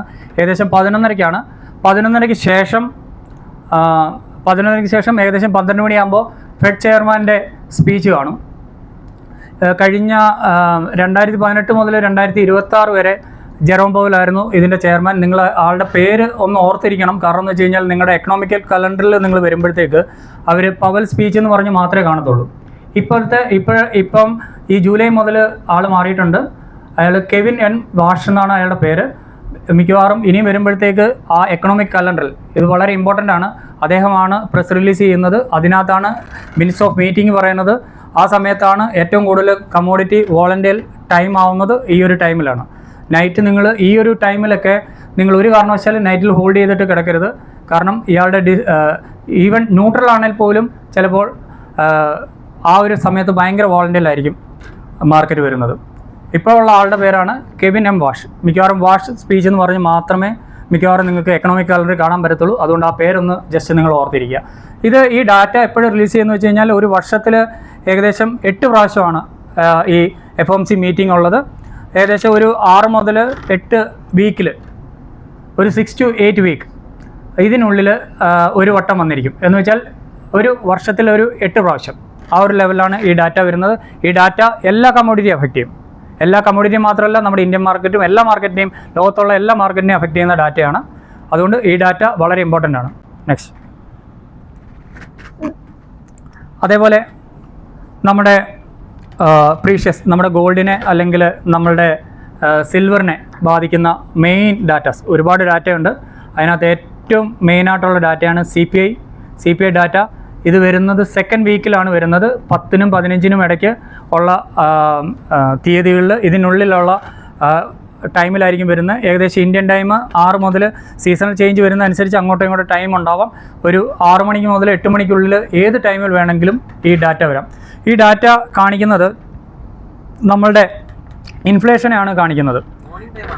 അല്ലല്ല, സോറി, അത് തെറ്റിയായിരിക്കാം. ഓക്കെ, PM ആണ്, സോറി, PM-ലാണ്. ഈ ഡാറ്റ ശരിക്കും കാണിക്കുന്നത് ഇൻഫ്ലേഷനെയാണ് കാണിക്കുന്നത്. എന്ന് വെച്ച് കഴിഞ്ഞാൽ നോർമലി ഇതിൻ്റെ ഫുൾ ഫോം എന്ന് വെച്ച് കഴിഞ്ഞാൽ കൺസ്യൂമർ പ്രൈസ് ഇൻഡെക്സ് എന്ന് വെച്ച് കഴിഞ്ഞാൽ ഇത് എപ്പോഴും എല്ലാ ഡാറ്റയും വരുന്നത് പ്രീവിയസ് മന്തിലെ ഡാറ്റ ഈ മാസമായിരിക്കും വരുന്നത്. കഴിഞ്ഞ മാസത്തിലെ ഡാറ്റ ഈ മാസമായിരിക്കും വരുന്നത്. അപ്പോൾ നോർമലി ഈ ഡാറ്റ ഇൻഫ്ലേഷനെ കാണിക്കുന്ന സാധാരണ ഒരു കൺസ്യൂമർ, നമ്മുടെ സാധാരണ ജനങ്ങൾ മേടിക്കുന്ന പ്രൊഡക്ട്സ്, അത് കഴിഞ്ഞ മാസം എത്രയായിരുന്നു, ഈ മാസം എങ്ങനെയാണ്, ആ ഒരു ഡിഫറൻസാണ് ഈ ഡാറ്റയിൽ മെയിൻലി വരുന്നത്. ഈ ഡാറ്റ വരുമ്പോഴത്തേക്ക് നോർമലി ഇൻഫ്ലേഷൻ റേറ്റ് കൂടിയാൽ സ്വാഭാവികമായിട്ട് ഫെഡിൽ ഇൻട്രസ്റ്റ് റേറ്റ് കൂടും. അങ്ങനെ ഉണ്ടെങ്കിൽ ഡോളർ സ്ട്രോങ് ആവും, ഗോൾഡ് താഴേക്ക് പോവും, നോർമലി മാർക്കറ്റ് മുകളിലേക്ക് പോകും. ഗോൾഡിനെ എഫക്റ്റ് ചെയ്യുന്നത് ഇങ്ങനെയാണ്. ഇതിൻ്റെ കൂട്ടത്തിൽ തന്നെ വരുന്ന ഡാറ്റയാണ് PPI എന്ന് പറയും. ഇപ്പോൾ പറഞ്ഞത് നോർമൽ ആൾക്കാർ, നമ്മൾ നോർമൽ കൺസ്യൂമേഴ്സ് വാങ്ങുന്ന ഒരു പ്രൊഡക്റ്റിൻ്റെ പെരുപ്പമാണെങ്കിൽ ഈ പറയുന്ന പോലെ PPI എന്ന് പറഞ്ഞാൽ പ്രൊഡ്യൂസേഴ്സ് എന്ന് വെച്ചാൽ മാനുഫാക്ചേഴ്സ്, അവർ വാങ്ങുന്ന, ഇപ്പോൾ അവർ ഈ പറയുന്ന പോലെ അവർ വാങ്ങുന്ന ഒരു കമ്മോഡിറ്റി ലൈക്ക് ഒരു അലൂമിനിയം 5000 രൂപയ്ക്ക് വാങ്ങി അടുത്ത മാസത്തേക്ക് 5200 ആകുന്നു എന്നുണ്ടെങ്കിൽ ഇൻഫ്ലേഷൻ കൂടുന്നു, അവിടെ ഇൻട്രസ്റ്റ് റേറ്റ് കൂടുന്നു. ഇതിൻ്റെ കൂട്ടത്തിൽ തന്നെ സെയിം ഈ CPI ഡാറ്റ വരുന്നതിൻ്റെ വെരി നെക്സ്റ്റ് ഡേയിലായിരിക്കും PPI എന്ന് പറഞ്ഞിട്ട് ആ ഡാറ്റ റിലീസ് ചെയ്യുന്നത്. ഇത് നിങ്ങൾക്ക് വളരെ ഈ ഡാറ്റയൊക്കെ നിങ്ങൾ ചെക്ക് ചെയ്തില്ല എന്നുണ്ടെങ്കിൽ ഈ ഒരു ടൈമിൽ നിങ്ങൾ ട്രേഡ് ചെയ്യാൻ പോയി കഴിഞ്ഞാൽ ഭയങ്കര വോളൻ്റൈലായിരിക്കും മാർക്കറ്റ്. അതും നമ്മളെ ട്രേഡിംഗ് ടൈമിൽ തന്നെയാണ് ഇത് വരുന്നത്. ഈ ഡാറ്റ നിങ്ങൾ എപ്പോഴും നോട്ട് ചെയ്ത് വെക്കുക. അതുപോലെ തന്നെയാണ് next non farm payrolls, NFP.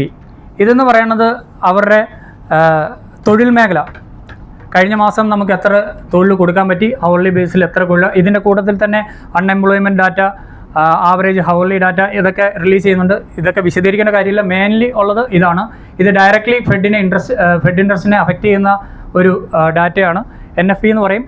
ഇതാണെങ്കിൽ തൊഴിൽ, കഴിഞ്ഞ മാസങ്ങളിലുണ്ടായിരുന്ന തൊഴിലും ഈ മാസങ്ങളിലുള്ള തൊഴിലും തമ്മിലുള്ള ഒരു ഡിഫറൻസ് ആണ് ഇതിനകത്ത് കാണിക്കുന്നത്, NFP എന്ന് പറഞ്ഞത്. നെക്സ്റ്റ്, ഇതൊരു ഡാറ്റയല്ല, ഇത് നിങ്ങൾ ഗോൾഡ് ചെയ്യുമ്പോഴത്തേക്ക് നിങ്ങൾ അറിഞ്ഞിരിക്കേണ്ടതാണ്. DXY ഒരു ഇൻഡെക്സാണ്. DXY എന്ന് പറഞ്ഞു കഴിഞ്ഞാൽ US ഡോളറിൻ്റെ ഒരു ഇൻഡെക്സാണ്. ഇത് ഈ പറയുന്ന 6 കറൻസിയുമായിട്ട് കമ്പയർ ചെയ്യുമ്പോൾ ഗോൾഡ് വളരെ സ്ട്രോങ് ആണോ വീക്ക് ആണോ എന്ന് കമ്പയർ ചെയ്യുന്ന ഇൻഡെക്സ് ആണ്. കഴിഞ്ഞ ആ സമയങ്ങളിൽ എന്നും നമ്മളുടെ ഗോൾഡിൻ്റെ തത്വം എന്ന് പറഞ്ഞു കഴിഞ്ഞാൽ എന്ന് ഡോളർ വീക്കാവുന്ന സമയത്ത് ഗോൾഡ് മുകളിലോട്ട് കയറും, അതേപോലെ ഡോളർ സ്ട്രോങ് ആണെങ്കിൽ ഗോൾഡ് താഴേക്ക് പോകും. ഇതാണ് ഈ ഒരു ഡാറ്റ. നിങ്ങൾ എപ്പോഴും ഇപ്പോൾ ഏതാണ്ട് 101 എന്നുള്ള ലെവലിലാണ് നിൽക്കുന്നത്. കഴിഞ്ഞ ഗോൾഡ് കയറിയ സമയത്തൊക്കെ 95 ബിലോ ആയിരുന്നു ഈ സാധനം ഉണ്ടായിരുന്നത്. മെയിൻലി ഈ 6 കറൻസിയാണ്: euro, yen, pound, Canadian dollar, Swedish krona, അതേപോലെ സ്വിസ് ഫ്രാങ്ക്. ഈ 6 കറൻസിയെ കമ്പയർ ചെയ്യുമ്പോഴത്തേക്ക് ഡോളർ സ്ട്രോങ് ആണോ അല്ലയോ എന്ന് കാണിക്കുന്നതാണ് ഈ ഒരു ഡാറ്റ. ഇത് നിങ്ങൾ ഗോൾഡ് ചെയ്യുവാണെങ്കിൽ ഈ ഒരു ഇൻഡെക്സ് നിങ്ങൾ എപ്പോഴും നിങ്ങളിത് വാച്ച് ചെയ്യേണ്ടതാണ്. Next please. പിന്നുള്ളതാണ് ക്രൂഡിനെ അഫക്റ്റ് ചെയ്യുന്ന ഡാറ്റ. എല്ലാ ആഴ്ചയിലും വെനസ്ഡേ 8 മണിയാകുമ്പോഴത്തേക്ക് ഈ ഒരു ഡാറ്റ റിലീസ് ചെയ്യും. നോർമൽ കേസിൽ അതിനകത്തൊരു എക്സെപ്ഷണൽ ഉള്ളതെന്ന് വെച്ച് കഴിഞ്ഞാൽ US മാർക്കറ്റ് ലീവ് ആണെങ്കിൽ, ഏതെങ്കിലും തിങ്കൾ അല്ലെങ്കിൽ ചൊവ്വ ഈ ഏതെങ്കിലും ഒരു ദിവസങ്ങളിൽ ഇത് ലീവ് ആണെങ്കിൽ ഈ പറയുന്ന ക്രൂഡിൻ്റെ ഡാറ്റയുടെ ടൈം ഒന്ന് മാറും, വ്യാഴാഴ്ചത്തേക്ക് മാറും. ഒരു ദിവസത്തെ വ്യത്യാസങ്ങൾ വരും. നോർമലി സ്റ്റാൻഡേർഡായിട്ട് ഈ ഒരു ഇൻവെൻട്രിയാണ് വരുന്നത്. ഈ ഇൻവെൻട്രി വരുന്നത് ഞാൻ നേരത്തെ പറഞ്ഞ ആ ഒരു കാറ്റഗറൈസേഷൻ പോലെ തന്നെ നിങ്ങൾ കാണണം. പ്രീവിയസ് എത്രയായിരുന്നു, അതേപോലെ ഫോർകാസ്റ്റ് ചെയ്യുന്ന എത്രയാണ്, ആക്ച്വൽ എത്രയാണ്. ഇപ്പോൾ പ്രീവിയസിൽ ഉണ്ടായിരുന്നതിനെക്കാട്ടിലും കുറവാണ് വരുന്നതെങ്കിൽ നോർമലി ഡിമാൻഡ് കുറവാണ് എന്നുണ്ടെങ്കിൽ ഡിമാൻഡ് കൂടുന്നു എന്നുള്ള അർത്ഥം. ഇത് റിലീസ് ചെയ്യുന്നത് EIA എന്ന് പറഞ്ഞിട്ട്, എനർജി ഇൻഫർമേഷൻ ആൻഡ് അഡ്മിനിസ്ട്രേഷൻ എന്ന് പറഞ്ഞിട്ട് US ഗവൺമെൻറ് അണ്ടറിലുള്ള ഒരു ഏജൻസിയാണ് ഇത് റിലീസ് ചെയ്യുന്നത്. അതേപോലെ ക്രൂഡിനെ ബാധിക്കുന്ന മെയിൻലി വേറൊരു ഡാറ്റയാണ് OPEC-ന്റെ മീറ്റിംഗ്. അത് ഏകദേശം വർഷത്തിൽ 2 പ്രാവശ്യമാണ് ഇത് നടക്കുന്നത്. OPEC-നെ കുറിച്ച് അറിയാമല്ലോ അല്ലേ? OPEC-നെ കുറിച്ച് പറഞ്ഞു കഴിഞ്ഞാൽ അറിയാത്തവർക്ക് വേണ്ടി ജസ്റ്റ് ഒന്ന് പറഞ്ഞേക്കാം. നമ്മളുടെ ഈ പറഞ്ഞ ഓയിൽ പ്രൊഡ്യൂസ് ചെയ്യുന്ന കൺട്രികളുടെ ഒരു കൂട്ടായ്മയാണ്. ഇതിനകത്ത് ഏകദേശം 12 കൺട്രികൾ വരുന്നുണ്ട്.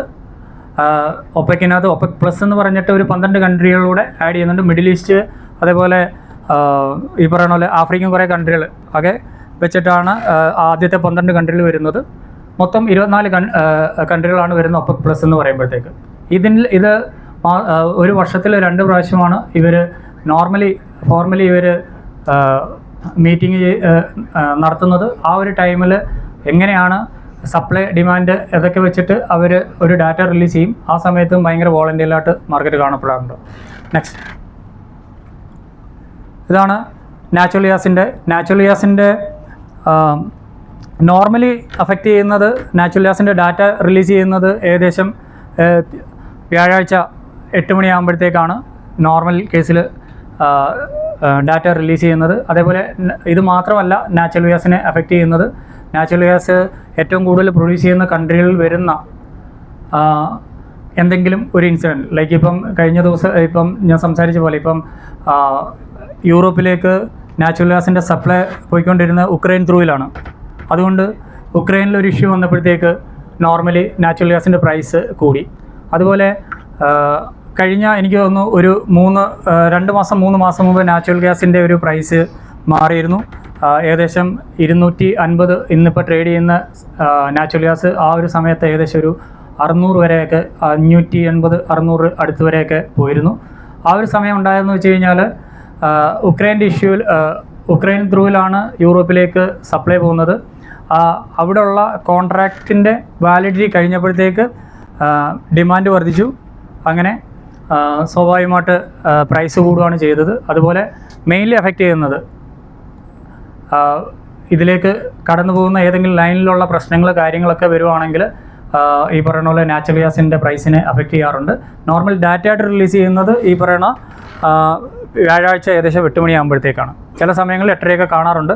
നോർമൽ സ്റ്റാൻഡേർഡ് ടൈം ഒരു 8 മണിയാണെന്നുള്ളത്. നെക്സ്റ്റ്, ബേസ് മെറ്റൽ ചെയ്യുവാണെങ്കിൽ ഈ ഒരു ബേസ് മെറ്റലിൽ ഏറ്റവും കൂടുതൽ അഫക്റ്റ് ചെയ്യുന്ന 3 ഡാറ്റകളുണ്ട്. അതിനകത്തൊന്നാണ് ചൈന മാനുഫാക്ചറിങ് PMI. ഇത് ഏകദേശം ഒരു മാസത്തിൻ്റെ അവസാനത്തെ ഡേയിലോ അല്ലെങ്കിൽ ഒരു മാസത്തിൻ്റെ ആദ്യത്തെ ഡേയിലോ ഈ ഒരു ദിവസമായിരിക്കും, മാസത്തിൽ ഒരു പ്രാവശ്യമായിരിക്കും ഈ ഡാറ്റ റിലീസ് ചെയ്യുന്നത്. ഈ ഡാറ്റ ഈ കാക്സിംഗ് മാനുഫാക്ചറിങ് ഇത് രണ്ടും ചൈനയുടെ ഡാറ്റകളാണ്. നമുക്കറിയാം ചൈനയാണ് ഏറ്റവും വലിയ ഒരു പ്രൊഡക്ഷൻ ഹബ്ബായിട്ടുള്ളത്. ചൈനയിലാണ് നമ്മളുടെ ബേസ് മെറ്റലിൻ്റെ ഏറ്റവും കൂടുതൽ റിക്വയർമെൻറ്റ് വരുന്നത് ചൈനയിലാണ്. അതുകൊണ്ട് ഈ ഡാറ്റ ബേസ് മെറ്റലിൽ അഫക്റ്റ് ചെയ്യുന്ന ഡാറ്റയാണ്. ഇത് നോർമലി ഇത് തമ്മിൽ ചൈന മാനുഫാക്ചറിങ്ങും ഇതും തമ്മിലുള്ള ഡിഫറൻസ് എന്ന് പറഞ്ഞു കഴിഞ്ഞാൽ, നോർമൽ ചൈന ഗവൺമെൻറ്റിൻ്റെ അണ്ടറിലാണ് ഉള്ള കമ്പനികളുടെ ഡീറ്റെയിലിംഗ് ആണ് ഈ ഡാറ്റ വരുന്നത് 7 മണിക്ക് വരുന്നത്. ഇത് സ്വകാര്യ മേഖലയിലുള്ള കമ്പനികളിലാണ് വരുന്നത്. രണ്ടും ചൈനയുടെ ഡാറ്റയാണ് നോർമലി വരുന്നത്. ഈ ഡാറ്റയിൽ എന്താണ് ഉൾപ്പെടുന്നതെന്ന് പറയാം. നോർമലി നമ്മൾക്ക് ഈ മാസം ഉണ്ടായ ഓർഡേഴ്സ് അതിൻ്റെ കുറവാണോ കൂടുതലാണോ, ഈ ഡാറ്റ എങ്ങനെയാണ് അഫക്റ്റ് ചെയ്യുന്നതെന്നാണ് പറയുന്നത്. ഈ ഒരു മാസം നമുക്ക് ഉണ്ടാകുന്ന ഓർഡേഴ്സ് എത്രയാണ്, അതേപോലെ നമ്മുടെ കഴിഞ്ഞ മാസം ഉണ്ടായിരുന്ന ഇൻവെൻട്രി എത്രയാണ്, അതുപോലെ നമുക്ക് ഈ മാസം അഡീഷണലായിട്ട് നമുക്ക് കൂടുതൽ ആൾക്കാർക്ക് ജോലി കൊടുക്കാനായിട്ട്, എംപ്ലോയ്മെൻറ്റ് കൊടുക്കാനായിട്ട് കഴിഞ്ഞിട്ടുണ്ടോ, അതുപോലെ തന്നെ നമുക്ക് നമ്മുടെ ടൈം ടു ടൈം നമുക്ക് ഡെലിവറി നടത്താൻ പറ്റുന്നുണ്ടോ, ഇതിനെ ഡിപ്പെൻഡ് ചെയ്തിട്ടാണ് ഈ ഡാറ്റ വരുന്നത്. ഈ ഡാറ്റ ഏതാണ്ട് ഒരു 50% എന്നുള്ള ലെവലിലാണ് ഇത് പെഗ് ചെയ്ത് വെച്ചേക്കുന്നത്. ലൈക്ക് ഒരു 50% കൂടിയാൽ അവരുടെ എക്കണോമി സ്ട്രോങ് ആണ്. ഈ പറഞ്ഞതെല്ലാം അവരുടെ GDP ഗ്രോത്തിനെയാണ് കാണിക്കുന്നത്. 50% താഴെ വന്നു കഴിഞ്ഞാൽ ഡീഗ്രോത്തിനെയാണ് കാണിക്കുന്നത്. അതുകൊണ്ട് ഈ ഡാറ്റ എല്ലാം ബേസ് മെറ്റലിനെ അഫക്റ്റ് ചെയ്യും. ഇതേപോലെ തന്നെയാണ് യുഎസിൻ്റെയും നെക്സ്റ്റ് സ്ലൈഡ്. യുഎസിൻ്റെയും ഇതേപോലെ ഫസ്റ്റ് ബിസിനസ് ഡേയിലാണ്, എന്ന് വെച്ച് കഴിഞ്ഞാൽ മാസത്തിൻ്റെ ആദ്യത്തെ ബിസിനസ് ഡേയിലാണ്. യുഎസിനും ഇതേപോലെ ഡാറ്റ ഉണ്ട്. ഫസ്റ്റ് ബിസിനസ് ഡേയിലാണ് ഈ ഡാറ്റ റിലീസ് ചെയ്യുന്നത്. ഇത്രയും നേരം നമ്മൾ ഇതിനകത്ത് കമ്മോഡിറ്റിയിലെ ബെനിഫിറ്റ്സിനെ കുറിച്ചൊക്കെ പറഞ്ഞു. ഈ കുറച്ച് കാര്യങ്ങൾ നമ്മൾ കമ്മോഡിറ്റിയുടെ റിസ്ക് ഉണ്ട്. നിങ്ങൾ ഓരോരുത്തരും കമ്മോഡിറ്റിയൊക്കെ ചെയ്യാൻ പോകുന്നെങ്കിൽ ഈ കുറച്ച് കാര്യങ്ങൾ നിങ്ങൾ അറിഞ്ഞിരിക്കണം. ഈ ഫസ്റ്റ് ഞാൻ നിങ്ങളോട് പറഞ്ഞ പോലെ തന്നെ എക്കണോമിക് ഡാറ്റ വരുന്ന സമയങ്ങളിൽ നിങ്ങൾ മാറിയിരിക്കുകയോ അല്ലെങ്കിൽ പൊസിഷൻ ഹെഡ്ജ് ചെയ്യുകയോ അതെന്താണെന്ന് വെച്ച് കഴിഞ്ഞാൽ നിങ്ങൾ നോക്കണം. ഇതൊരു റിസ്കി ഒരു ടൈമാണ് ആ ഒരു ടൈം. അതേപോലെ മാർജിൻ കോൾസ് നിങ്ങൾ ഹൈ വോളറ്റിലിറ്റി ഉള്ളതുകൊണ്ട് തന്നെ ഹൈ ലിവറേജും തരുന്നതുകൊണ്ട് നിങ്ങൾക്ക് ചെറിയൊരു പോയിന്റിൽ പോലും നിങ്ങളുടെ പൊസിഷൻ സൈസിങ് കറക്റ്റ് അല്ല എന്നുണ്ടെങ്കിൽ നിങ്ങൾ വാഷ് ഔട്ട് ആവാനുള്ള സാധ്യത വളരെ കൂടുതലാണ്. എപ്പോഴും നിങ്ങൾ അത് വാച്ച് ചെയ്യണം. ലിവറേജിൻ്റെ ഈ പറഞ്ഞ പോലെ റിസ്ക് വളരെ കൂടുതലാണ്. ലിവറേജിനകത്ത് നമുക്ക് ബെനിഫിറ്റ്സ് ഉണ്ടെങ്കിൽ പോലും ഒരു നല്ല ലെവലിലൊരു നമ്മുടെ പൊസിഷൻ സൈസിങ് കറക്റ്റ് അല്ല എന്നുണ്ടെങ്കിൽ ലിവറേജിൽ റിസ്ക് ഉണ്ട്. അതേപോലെ ഹൈ വോളറ്റിലിറ്റിയാണ് മാർക്കറ്റ് ഏത് സമയത്തും. നിങ്ങൾ ട്രേഡ് ചെയ്യുന്ന നമ്മുടെ ട്രേഡിംഗ് ടൈമിൽ രാവിലത്തെ ഒരു ചെറിയൊരു ടൈം ഒഴിച്ച് കഴിഞ്ഞാൽ എല്ലാ ടൈമിലും ഹൈ വോളറ്റിലിറ്റിയാണ് മാർക്കറ്റിൽ കാണുന്നത്. ഓവർനൈറ്റിൽ ഒരിക്കലും ഹോൾഡ് ചെയ്യുക എന്ന് പറയുന്നത് എൻ്റർടൈൻ ചെയ്യാൻ പറ്റില്ല. കാരണം എന്ന് വെച്ച് കഴിഞ്ഞാൽ ജിയോ പൊളിറ്റിക്കൽ ഏത് ഇഷ്യൂ വന്നെന്ന് പറഞ്ഞാലും ഏറ്റവും കൂടുതൽ അഫക്റ്റ് ചെയ്യുന്നത് ഈ പറയുന്ന പോലെ കമ്മോഡിറ്റിയാണ്. ഈ ഒരു റിസ്ക്കാണ്. നെക്സ്റ്റ്, എനിക്ക് എൻ്റെ എക്സ്പീരിയൻസിൽ നിന്നാണ് ഞാനിനിയും എങ്ങനെ നമുക്കൊരു സക്സസ് ആയിട്ട് ട്രേഡ് ചെയ്യാം എന്നുള്ളതിനെക്കുറിച്ച് പറയാനാണ് ഞാൻ ആഗ്രഹിക്കുന്നത്. നോർമലി ഫസ്റ്റ് തന്നെ പറയാം, നിങ്ങളുടെ ക്യാപിറ്റൽ നിങ്ങൾക്ക് പ്രൊട്ടക്റ്റ് ചെയ്യുക എന്നുള്ളതാണ് നിങ്ങളുടെ duty. Protect your capital, profit will follow. ഇതാണ് എനിക്ക് മേജർലി പറയാനുള്ളത്. നിങ്ങൾക്കൊരു സക്സസ്ഫുൾ ട്രേഡർ ആവണം, ഒരു കമ്മോഡിറ്റി ട്രേഡർ ആവണം എന്നുണ്ടെങ്കിൽ നിങ്ങൾക്ക് നോർമലി ഗ്ലോബൽ ന്യൂസിനെ കുറിച്ച് നല്ലൊരു അവയർനെസ് വേണം. എപ്പോഴും ന്യൂസ് അഫക്റ്റ് ചെയ്യുന്ന ഒരു സെഗ്മെൻറ്റാണിത്. അതുകൊണ്ട് റോയിട്ടേഴ്സ് പോലെ അല്ലെങ്കിൽ CNN പോലെ ഏതെങ്കിലുമൊക്കെ ആപ്പിലൊക്കെ നിങ്ങൾക്ക് എപ്പോഴും നിങ്ങൾ ന്യൂസ് വാച്ച് ചെയ്യണം. അതുപോലെ തന്നെ നിങ്ങൾ ഫോക്കസ് ചെയ്യുമ്പോൾ എപ്പോഴും ഒരു സിംഗിൾ കമ്മോഡിറ്റി ആയിട്ട് ഫോക്കസ് ചെയ്യുക. എല്ലാ കമ്മോഡിറ്റിയും നിങ്ങൾ ട്രേഡ് ചെയ്തിട്ട് നിങ്ങൾക്ക് കംഫർട്ടായിട്ടുള്ള ഏതാണ് കമ്മോഡിറ്റി. ഞാനിപ്പോൾ പറഞ്ഞ പോലെ എല്ലാ കമ്മോഡിറ്റിയിലും ഞാൻ ട്രേഡ് ചെയ്തിട്ട് എനിക്ക് ഏറ്റവും ഇഷ്ടപ്പെട്ട കമ്മോഡിറ്റി നാച്ചുറൽ ഗ്യാസ് ആണ്. ഞാൻ അതിനകത്താണ് ഏറ്റവും കൂടുതൽ ഫോക്കസ് ഞാൻ ട്രേഡ് ചെയ്യുകയും ചെയ്യുന്നത്. അതുകൊണ്ട് ഏതെങ്കിലും ഒരെണ്ണത്തിൽ ഫോക്കസ് ചെയ്തെങ്കിൽ മാത്രമേ ഉള്ളൂ നിങ്ങളുടെ സക്സസ് റേഷ്യോ ഭയങ്കരമായിട്ട് കൂടുകയുള്ളൂ. നോർമലി അല്ല എന്നുണ്ടെങ്കിൽ എല്ലാത്തിലും പരന്ന് ചെയ്ത് കഴിഞ്ഞാൽ നിങ്ങൾക്ക് സക്സസ് റേഷ്യോ കുറഞ്ഞു വരും. അതുകൊണ്ട് ഏതെങ്കിലും ഒരെണ്ണത്തിൽ ഫോക്കസ് ചെയ്യുന്നതാണ്. ഇത് എൻ്റെ എക്സ്പീരിയൻസ് ആണ്, എൻ്റെ പേഴ്സണൽ വ്യൂ ആണ്. ഇതെല്ലാവരെയും അഫക്റ്റ് ചെയ്യണമെന്നില്ല. ഒരു സക്സസ് ആവാൻ വേണ്ടിയിട്ട് ഇത് ഞാൻ ഫോളോ ചെയ്യുന്നു, അല്ലെങ്കിൽ ഞാൻ ട്രൈ ചെയ്തുകൊണ്ടിരിക്കുന്ന കുറച്ച് കാര്യങ്ങളാണ്. ഏറ്റവും അവസാനം മാത്രമേ ഞാൻ ടെക്നിക്കൽ അനാലിസിസൊക്കെ നോക്കാറുള്ളൂ. ബാക്കിയുള്ള കാര്യങ്ങളാണ് ഇമോഷണൽ കൺട്രോൾ. അതിപ്പോൾ നമ്മളുടെ നിഫ്റ്റിയിലാണെങ്കിലും സെൻസെക്സിലാണെങ്കിലും എല്ലാത്തിനും ഈ ഒരു സാധനം ആവശ്യമാണ്. ഇമോഷണൽ കൺട്രോൾ അതിൻ്റെ ഒരു മേജർ പാർട്ടാണ്. അതുപോലെ എക്കണോമിക് ഡാറ്റയെക്കുറിച്ചുള്ള ഒരു ഇൻഫർമേഷൻ, ഞാൻ ഈ പറഞ്ഞ പോലെ ഈ ഡാറ്റ നിങ്ങൾ എല്ലാ ദിവസവും നിങ്ങൾ നോക്കുക. നിങ്ങൾക്ക് ഒരു ദിവസം നടക്കുന്ന എല്ലാ ഈവൻറ്റ്സുകളും നിങ്ങൾക്ക് ആവശ്യമുള്ള ഈവൻറ്റ്സിന് മാത്രം നിങ്ങൾ ആ സമയങ്ങളിൽ വാച്ച് ചെയ്യുക, അല്ലാത്തൊക്കെ നിങ്ങൾ അവോയ്ഡ് ചെയ്യുക. പ്രത്യേകിച്ചും നിങ്ങളുടെ കയ്യിലിരിക്കുന്ന കമ്മോഡിറ്റി ഞാൻ പറഞ്ഞു, അതിന് പറ്റുന്ന ബേസിക്കായിട്ടുള്ള ഏതൊക്കെ ഡാറ്റയാണ് അഫക്റ്റ് ചെയ്യുന്നതെന്ന് പറഞ്ഞു. ഇതിൽ വെച്ചിട്ട് നിങ്ങൾ എക്കണോമിക് കലണ്ടർ എപ്പോഴും നിങ്ങൾ വാച്ച് ചെയ്യുക. പ്ലീസ്.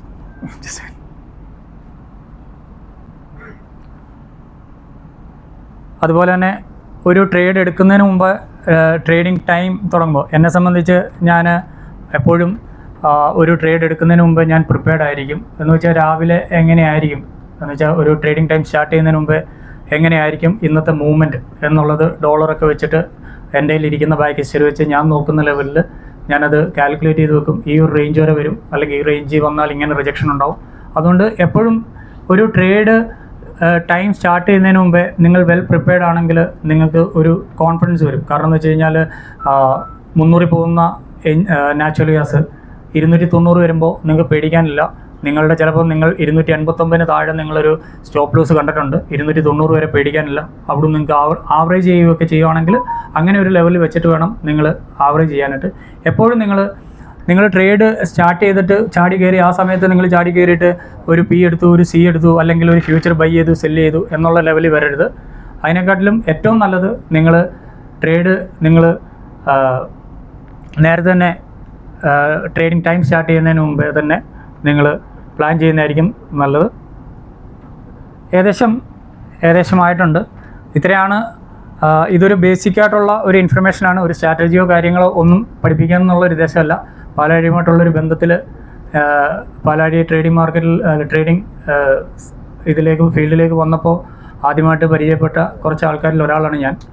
ആ ഒരു സ്നേഹബന്ധത്തിൽ പാലാഴി എന്നോട് പറഞ്ഞു, ഒരു ചെറിയൊരു കമ്മോഡിറ്റിക്ക് ബേസിക്കായിട്ടുള്ളൊരു ക്ലാസ് ചെയ്യുക. അതിനുള്ള ഒരു ക്ലാസ് മാത്രമാണ് എടുത്തത്. ഒരു വലിയൊരു ഇതിനകത്ത് എത്രത്തോളം ബെനിഫിറ്റ് ഉണ്ടാകുമെന്ന് അറിയില്ല. പക്ഷേ ഒരു സിംഗിളായിട്ട് നിങ്ങൾക്കൊരു കമ്മോഡിറ്റിയെക്കുറിച്ച് ഒരു ജസ്റ്റ് ഒരു അവയർനെസ് കിട്ടിയെന്ന് ഞാൻ കരുതുന്നു. Thank you.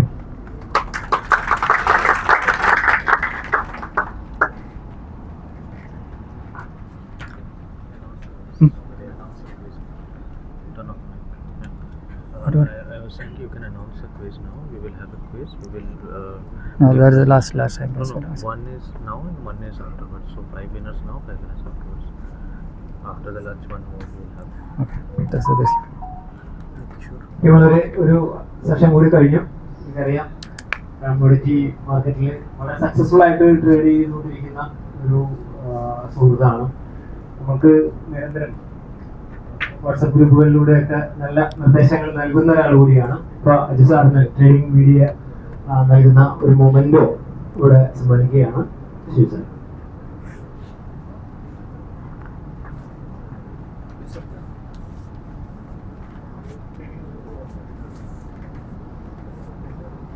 മൊമെന്റോ നൽകുന്നത് ബിജു സാറാണ്.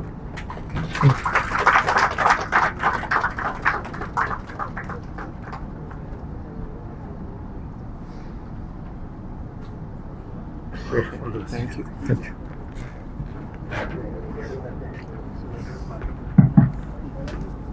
നമ്മൾ ഈ പ്രോഗ്രാം കണ്ടക്ട് ചെയ്യാനുള്ള പ്രധാന കാരണം അയച്ചേട്ടൻ തന്നെയാണ്. കാരണം കഴിഞ്ഞ ഈവെന്റിന് 3 മാസത്തിന് മുന്നേ ഈവെന്റിന് 5 yearsന്റെ ടീം വന്നപ്പോഴത്തേക്കും അയച്ചേട്ടനെ പരിചയപ്പെട്ടിട്ട് പോയതാണ്. അപ്പോൾ കഴിഞ്ഞ മാസമാണ് അവരെന്നെ വിളിച്ചിട്ട് MCXുമായിട്ട് ചേർന്നുകൊണ്ട് എല്ലാ സംസ്ഥാനങ്ങളിലും MCXന്റെ ഈവെന്റുകൾ ചെയ്യുന്നുണ്ട്. കേരളത്തിൽ ചെയ്യാൻ താല്പര്യമുണ്ടോ എന്ന് ചോദിച്ചു. അവർക്കിവിടെ എനിക്ക് തോന്നുന്നു കേരളത്തിൽ ഒരുപാട് സബ് ബ്രോക്കേഴ്സ് ഉണ്ട്. പക്ഷെ അവർ നമ്മളെ തന്നെ വിളിച്ചപ്പോഴത്തേക്കും നമുക്കതൊരു അംഗീകാരമായിട്ടാണ് തോന്നിയത്. ഏകദേശം ഞാനിപ്പോൾ 5 yearsന്റെ സബ് ബ്രോക്കറായിട്ട് 1 വർഷമാകുന്നു. കഴിഞ്ഞ ജൂണിലാണ് 5 yearsന്റെ സബ് ബ്രോക്കർ ആകുന്നത്. നമ്മൾ കഴിഞ്ഞ ഈവെന്റ് ചെയ്യുന്ന സമയത്ത് 300 ക്ലയൻസ് ഉണ്ടായിരുന്നു. ആ ഒരു ഈവെന്റോടുകൂടി നമ്മൾ 400 കിടന്നു. ഈ ഈവെന്റ് കഴിയുമ്പോൾ 500 കിടക്കണം. നിങ്ങളുടെ കയ്യിലൊരു ബ്രൗഷർ ഇല്ലേ, 5 yearsന്റെ ബ്രൗഷർ ഇല്ലേ, അതിന്റെ ബാക്ക് നോക്കുമ്പോഴത്തേക്കും അവിടെ ഒരു QR കോഡുണ്ട്. അപ്പോൾ 5S അക്കൗണ്ട് ഇല്ലാത്തവർ അത് സ്കാൻ ചെയ്ത് കഴിഞ്ഞാൽ എൻ്റെ റെഫറൽ ലിങ്ക് വഴി അക്കൗണ്ട് ഓപ്പൺ ചെയ്യാൻ പറ്റും. ക്ലയൻറ്റ് ID കിട്ടിക്കഴിഞ്ഞാൽ എനിക്ക് ക്ലയൻറ്റ് ID സെൻഡ് ചെയ്യുക. നമ്പർ ഗ്രൂപ്പിലുള്ളവരല്ല എല്ലാവരും, അപ്പം അതിലോട്ടൊന്ന് അയച്ചാൽ മതി. ഇല്ല, അത് ഡയറക്റ്റ് ഇതിലോട്ട് പോയിക്കോളും. അപ്പോൾ ഈ ഇവന്റ് 5S എന്നെ വിളിക്കുന്ന സമയത്ത് ഞാൻ അരിച്ചേട്ടനെ വിളിച്ചു. അപ്പോൾ അവരെന്നെ വിളിക്കുന്ന സമയത്ത് പറഞ്ഞത് അന്ന് നമ്മളെ പരിചയപ്പെട്ട ഒരാളുണ്ടല്ലോ, പുള്ളി വെച്ചൊന്ന് പ്രോഗ്രാം കോർഡിനേറ്റ് ചെയ്യണം. അങ്ങനെ അരിച്ചേട്ടനെ വിളിച്ചപ്പോൾ അരിച്ചേട്ടൻ ഒരു 5 മിനിറ്റാണ് ഞാൻ ചോദിച്ചത്. പിന്നെ അതൊരു ഇന്നിപ്പോൾ ഒരു 3/4 മണിക്കൂറോളം അരിച്ചേട്ടൻ കൊണ്ടുവരാൻ കുറേ ബുദ്ധിമുട്ടി. കാരണം അരിച്ചേട്ടൻ ഇത്തരം ക്ലാസ്സുകൾ എടുത്തിട്ടില്ല. പിന്നെ എന്ത് ചെയ്യണം, എന്ത് പറയാനാണ്. ഞാൻ പറഞ്ഞ എക്സ്പീരിയൻസ് മാത്രം ഒന്ന് ഷെയർ ചെയ്താൽ മതി. 4.5 വർഷത്തിന് മുന്നേ ഞാൻ സ്റ്റോക്ക് മാർക്കറ്റിലോട്ട് വന്ന സമയത്ത് ആദ്യമായിട്ട് പരിചയപ്പെട്ട ആളാണ് അരിച്ചേട്ടൻ. ആദ്യമായിട്ട് ഞാനൊരു സ്റ്റോക്ക് അനലൈസ് ചെയ്യുന്നത് അരിച്ചേട്ടന് വേണ്ടിയിട്ടാണ്. ശ്രീറാം ഫൈനാൻസ് അല്ലെങ്കിൽ ശ്രീറാം ട്രാൻസ്പോർട്ട്. ആദ്യമായിട്ട് ഞാനൊരു സ്റ്റോക്ക് അനലൈസ് ചെയ്യുന്നത്, ടെക്നിക്കൽ അനലൈസ് ചെയ്യുന്നത് അരിച്ചേട്ടന് വേണ്ടിയിട്ടാണ്. അന്നോട്ടുള്ള ബന്ധമാണ്. എങ്കിലും വളരെ സന്തോഷത്തോടു കൂടി ഒന്ന് ചെയ്തു. എനിക്ക് തോന്നുന്ന കേരളത്തില് എനിക്ക് കുറെ പേര് അറിയാം, ഈ കോമോഡിറ്റിയുമായിട്ട് നിൽക്കുന്ന പലരെയും അറിയാം. പക്ഷെ ഇത്ര പെർഫെക്റ്റ് ആയിട്ട് നാച്ചുറൽ ഗ്യാസിലൊക്കെ കോൾ കൊടുക്കുന്ന ഒരാളെ കണ്ടിട്ടില്ല. കാരണം അത് പലരുടെയും അനുഭവത്തിൽ നിന്നാണ് പലരും പറയുന്നത്. കാരണം അരിച്ചേട്ടൻ ഒരു കോൾ കൊടുത്തു കഴിഞ്ഞാൽ അതിന്റെ ടാർഗറ്റ് ഹിറ്റ് ആവാണ്ട്, അല്ലെങ്കിൽ അതിന്റെ SL വല്ലപ്പോഴൊക്കെയാണ് ടാർഗറ്റ് ഹിറ്റ് ആകാറാണ്ട് അരിച്ചേട്ടൻ ഉറങ്ങാറില്ല. പലപ്പോഴും അതൊരു ബുദ്ധിമുട്ട് കൂടിയാണ് അരിച്ചേട്ടന്. കാരണം പലപ്പോഴും പറഞ്ഞിട്ടുണ്ട്, പലരും ഞാൻ ഗ്രൂപ്പിൽ നിന്ന് ലെഫ്റ്റ് ആവുന്നു, ബിസിനസ് നോക്കാൻ പറ്റുന്നില്ല, ഫാമിലിയെ നോക്കാൻ പറ്റുന്നില്ല, വൈഫും പിള്ളേരും ചീത്ത വിളിക്കുന്നുണ്ട്, രാത്രി വന്ന് ബെഡിൽ കിടന്നാലും NG എന്നൊക്കെയാണ് രാത്രി ഉറക്കത്തിൽ വിളിച്ചു പറയുന്നത്. കാരണം അരിച്ചേട്ടൻ ഒരു കോൾ കൊടുത്തു കഴിഞ്ഞാൽ അത് എക്സിറ്റ് ആകാണ്ട് അരിച്ചേട്ടൻ ഉറങ്ങാറില്ല. എടുക്കുന്ന ആൾക്കാർക്കും, ഇവിടെ ഇരിക്കുന്ന പലരും അരിച്ചേട്ടന്റെ കോളുകൾ എടുത്ത് ട്രേഡ് ചെയ്യുന്നവരാണ്. അത് അജിച്ചേട്ടനോടുള്ള ഒരു വിശ്വാസത്തിന്റെ പുറത്തെടുത്ത് ഹോൾഡ് ചെയ്യുന്നതാണ്. കാരണം അവർക്കറിയാം ആ ടാർഗറ്റ് അടിച്ചിട്ടേ അജിച്ചേട്ടനും ഉറങ്ങത്തുള്ളൂ, ഞങ്ങൾ ഉറങ്ങത്തുള്ളൂ. അത്രയ്ക്കും പെർഫെക്റ്റ് ആയിട്ട് നാച്ചുറൽ ഗ്യാസിലൊക്കെ കോൾ കൊടുക്കുന്ന ഒരു വ്യക്തി വേറെ ആരെയും ഞാൻ കണ്ടിട്ടില്ല ഇത്ര പെർഫെക്റ്റ്. കാരണം അത് അജിച്ചേട്ടൻ പറഞ്ഞിട്ടല്ല, പലരുടെയും നമ്മുടെ ഗ്രൂപ്പിലുള്ള പലരുടെയും റിവ്യൂ കണ്ടിട്ടാണ് എനിക്ക് മനസ്സിലായിട്ടുള്ളത്. അപ്പൊ താങ്ക് യു അജിച്ചേട്ടാ. അടുത്ത പ്രോഗ്രാമിന് വിളിക്കുമ്പോൾ പറഞ്ഞു. Thank you. അപ്പൊ അടുത്ത് നമുക്ക് ലഞ്ചിന് മുന്നേ ചെറിയൊരു സെഷൻ ഉണ്ട് 5Sന്റെ. അത് കഴിഞ്ഞിട്ട് ലഞ്ച്, അത് കഴിഞ്ഞിട്ട് വീണ്ടും 5Sന്റെ ചെറിയൊരു പ്രസന്റേഷൻ ഉണ്ട്. പിന്നെ നമ്മുടെ റഷീദ് കെയുടെ ചെറിയൊരു ക്ലാസ് ഉണ്ട്. നമ്മുടെ ഒരു മിനിറ്റ്, അവരെ നിർത്തിക്കൊണ്ട് ഞാൻ കുറ്റം പറയുന്നതല്ല. ഞാൻ 5Sന്റെ അക്കൗണ്ട് തുടങ്ങിയിട്ട് 4.5 വർഷം അടുപ്പിച്ചാവുന്നു. 5 വർഷമാവുന്നു ഞാൻ അക്കൗണ്ട് തുടങ്ങിയിട്ട്. 1 വർഷത്തിന് മുന്നേ വരെ ചത്ത കോഴിയെ പോലെയായിരുന്നതാണ് 5S. പക്ഷെ കഴിഞ്ഞ 1 വർഷമായിട്ട് വളരെ വളരെ അഡ്വാൻസ് ലെവലിലോട്ട് പോയിട്ടുണ്ട് അവർ. വളരെ ഫാസ്റ്റാണ്. ഓരോ ദിവസം അപ്ഡേഷൻസ് വന്നുകൊണ്ടിരിക്കുകയാണ്. ഇന്നുള്ളതിൽ ഏറ്റവും നല്ല ബ്രോക്കറാണ്. ഞാൻ 5Sന്റെ സബ് ബ്രോക്കർ ആയതുകൊണ്ട് പറയുന്നതല്ല. ഞാൻ ആദ്യം കുറ്റം പറഞ്ഞിട്ടുള്ള ടീമാണ് 5S. ഞാൻ ഏഞ്ചൽ വണ്ണാണ് ആദ്യം ഉപയോഗിച്ചുകൊണ്ടിരുന്നത്. ഇന്ന് ഏഞ്ചൽ വണ്ണ് കൊണ്ടുവന്നിട്ടുള്ള എല്ലാ ഓപ്ഷൻസും അതിനേക്കാളും കൂടുതൽ അവരിപ്പം അവരുടെ പ്ലാറ്റ്ഫോമിൽ കൊണ്ടുവന്നിട്ടുണ്ട്. അപ്പോൾ രാവിലെ നിങ്ങൾ എണീറ്റ് നോക്കുമ്പോഴത്തേക്ക് എല്ലാ ദിവസവും ആപ്ലിക്കേഷൻ എന്തെങ്കിലും ചേഞ്ചസ് കാണും. പലരും സംശയം ചോദിക്കുന്നുണ്ട്, നമുക്ക് പറയാൻ പറ്റാത്ത രീതിയിലൊക്കെ ഉള്ള സംശയങ്ങളാണ്.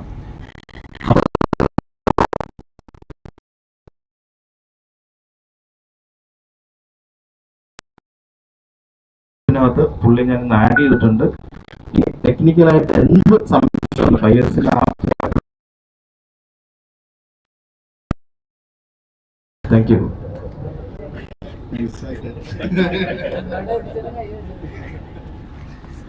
എല്ലാവർക്കും നമസ്കാരം.